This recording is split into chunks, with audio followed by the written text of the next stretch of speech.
What explains these excess retirements? So health issues have surely played a role, as COVID has posed a particularly large threat to the lives and health of the elderly. In addition, many older workers lost their jobs in the early stages of the pandemic when layoffs were historically high. The cost of finding new employment may have appeared particularly large for these workers, given pandemic-related disruptions to the work environment and health concerns. Also, gains in the stock market and rising house prices in the first 2 years of the pandemic contributed to an increase in wealth that likely facilitated early retirement for some people. The data so far do not suggest that excess retirements are likely to unwind because of retirees returning to the labor force. Older workers are still retiring at higher rates, and retirees do not appear to be returning to the labor force in sufficient numbers to meaningfully reduce the total number of excess retirees. So, the second factor contributing to the labor supply shortfall is slower growth in the working age population. The combination of a plunge in net immigration and a surge in deaths during the pandemic probably accounts for about 1.5 million missing workers. Policies to support labor supply are not the domain of the Fed. Our tools work principally on demand. And without advocating any particular policy, however, I will say that policy to support labor force participation could, over time, bring benefits to the workers who join the labor force and support overall economic growth. Such policies would take time to implement and have their effects. For the near term, a moderation of labor demand growth will be required to restore balance to the labor market. Currently, the unemployment rate is at 3.7%, near 50-year lows, and job openings exceed available workers by about 4 million. That is about 1.7 job openings for every person looking for work. So far, we've seen only tentative signs of a moderation in labor demand. With slower GDP growth this year, job gains have stepped down from more than 450,000 per month over the first 7 months of the year to about 290,000 per month over the past 3 months. But this job growth remains far in excess of the pace needed to accommodate population growth over time, about 100,000 per month by many estimates. Job openings have now fallen by about 1.5 million this year, but remain higher than at any time before the pandemic. Wage growth, too, shows only tentative signs of returning to balance. Some measures of wage growth have ticked down recently, but the declines are very modest so far relative to earlier increases and still leave wage growth well above levels consistent with 2% inflation over time. To be clear, strong wage growth is a good thing, but for wage growth to be sustainable, it needs to be consistent with 2% inflation. So let's then sum up this review of economic conditions that we think we need to see to bring inflation down to 2%. Growth in economic activity has slowed to well below its longer-run trend, and this needs to be sustained. Bottlenecks in goods production are easing, and goods price inflation appears to be easing as well, and this too must continue. Housing services inflation will probably keep rising well into next year, but if inflation on new leases continues to fall, we will likely see housing services inflation begin to fall later next year. Finally, the labor market, which is especially important for inflation in core services ex-housing, again accounting for more than half of the category, shows only tentative signs of rebalancing, and wage growth remains well above levels that would be consistent with 2% inflation over time. So despite some promising developments, we have a long way to go in restoring price stability. Returning to monetary policy, my FOMC colleagues and I are strongly committed to restoring price stability. After our November meeting, we noted that we anticipated that ongoing rate increases will be appropriate in order to attain a policy stance that is sufficiently restrictive to move inflation down to 2% over time.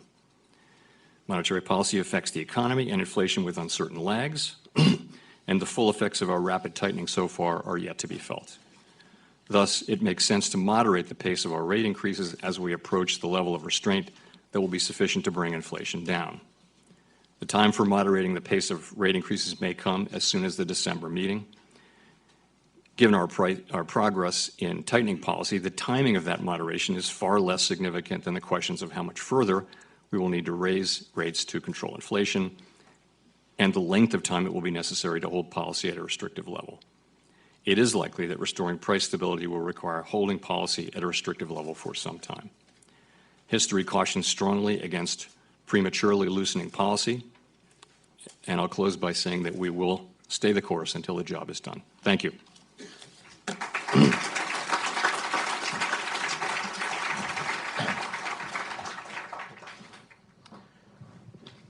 Thank you very much, Chair Powell. I think you spared me the chore of asking you to pick between 50 and 75, so I won't have to ask you that. Thank you for your last paragraph. But I want to talk a little bit about wages and inflation.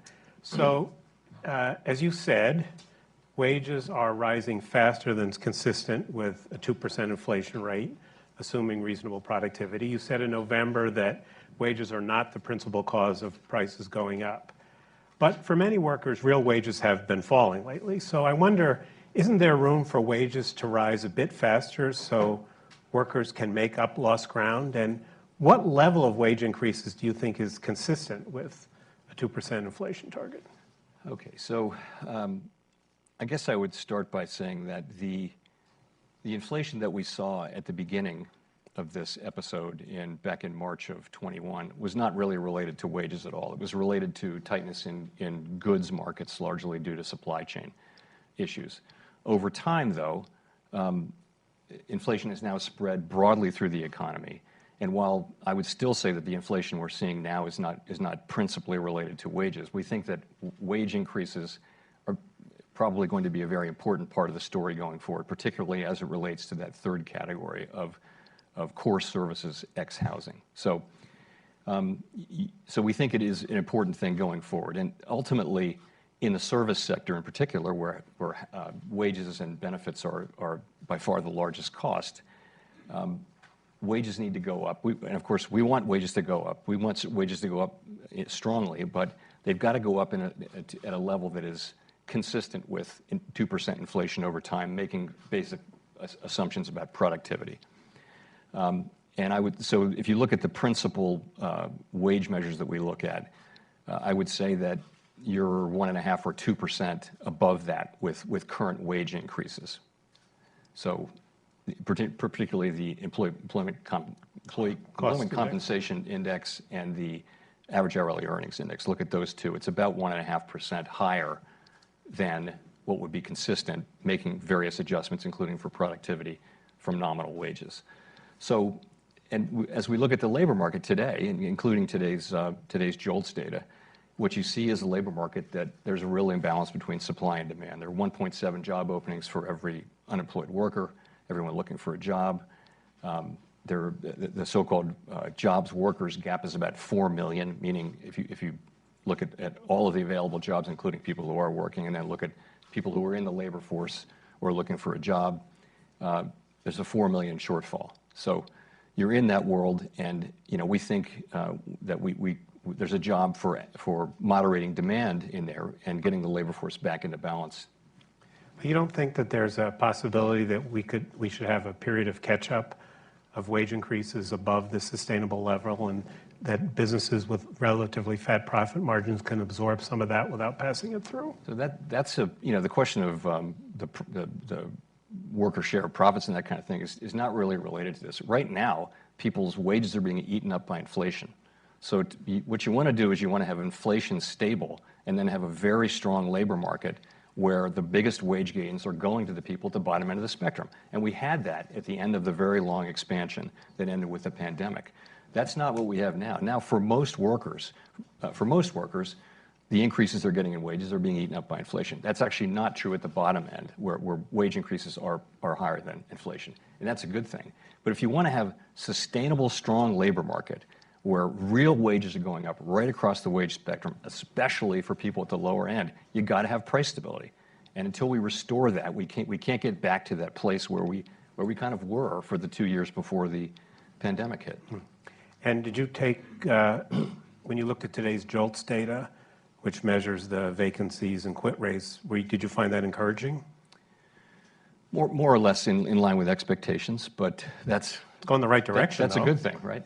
Yeah. So I guess job openings came down by several 100,000 to where they are now, and yeah, that's a positive thing. As you know, the relationship between job openings and unemployment is a very fraught one, and job openings right now, compared to unemployment, are at their near their all-time high levels. So it has been our view that there's a possibility that in this highly unusual situation in the labor market could come back into balance to some extent through a decline in job openings, and that there's been a typical relationship between increasing unemployment and declining job openings, but that our thinking has been, and many labor economists share this, that you could get a decline in job openings that wouldn't produce the same increase in a smaller increase in unemployment than is typically the case looking back in history because of the very outsized level of job openings. And we've kind of seen that so far, but it's way too early to say that that'll work.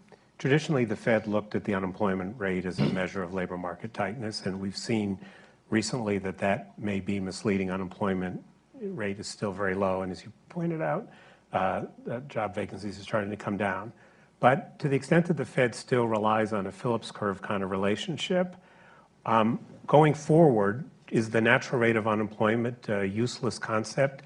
What measures will the Fed use to judge labor market slack as we look ahead to policy in the coming years?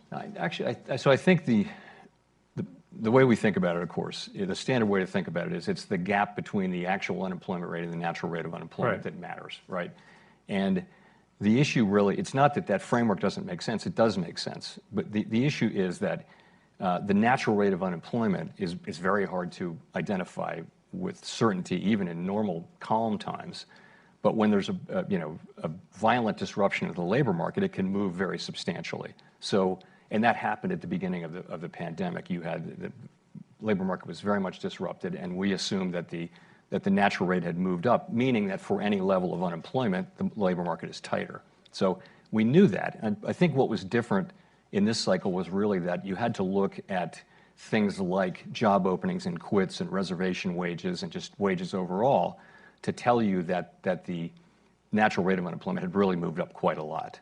But I don't think it's a problem with the framework, but it is a fact, though, that it's very hard to pin down where the natural rate of unemployment might be when there's this massive disruption in the labor market going on. So do you think that the JOLTS data, the job vacancies per unemployed worker, that's going to be a lasting measure of labor market tightness for you at the Fed?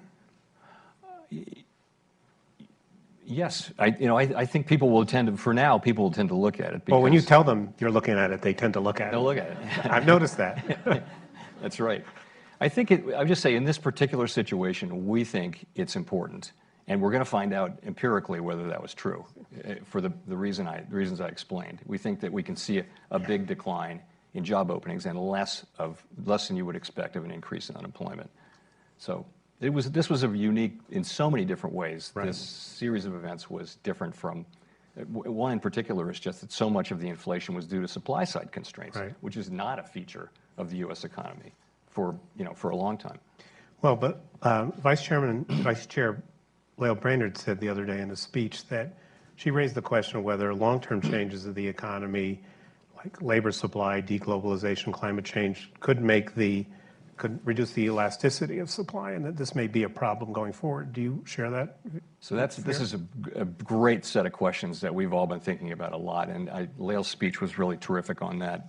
Augustin Carstens has given a couple of speeches on the same topic, including one at Jackson Hole this year. The head of the Bank for International Settlements. Yes, exactly. The question is, is the new normal going to be unlike this normal that we've had where supply side disruptions and constraints were relatively, you could look through them. The lore has been for a long time that you don't need to worry about that, it'll sort itself out, a supply shock from oil prices or whatever. Are we going into a situation a little bit like the 70s where there will be ongoing repeat shocks, and which would tend to put more upward pressure on inflation over time? We don't really know. I mean, it's a great question. But